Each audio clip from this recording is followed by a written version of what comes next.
राजा जनक के आंगनवाता जनमे ललनवाता जनमे ललनवान हो।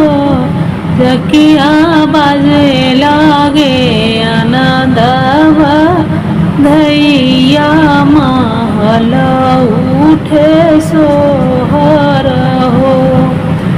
राजा दशरथ के आंगनवाता जनमे ललनवाता जनमे ललनवान हो। सखिया बाजे लागे आनंद बधावर महल उठे सोहर हो। के करहूँ जे के कार लक्ष्मण के कार शत्रुघ्न हो। सखिया के कार भरत भुआल देखत निकला गेले हो। के करहूँ जे माता के कार लक्ष्मण के कर शत्रुघ्न हो। सखिया के कर भरत भुआल महल उठे सोहर हो। सखिया के कर भरत भुआल देखत निकला गेला हो।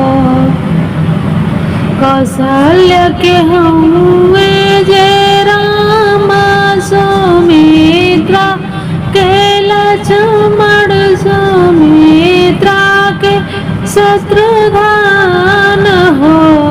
सखिया के कई के भरत भुआल महल उठे सोहर हो। सखिया कई के भरत भुआल महल उठे सोहर हो। के हो लुटावे लायन धनयवरु रतन धनयवरु रतन धन हो। सखिया के होलू तवेला सोनवा महल उठे सोहर हो। के होलू तवेलायन धनयवरु रतन धन हो। सखिया के होलू तवे धेनु गैया महल उठे सोहर हो।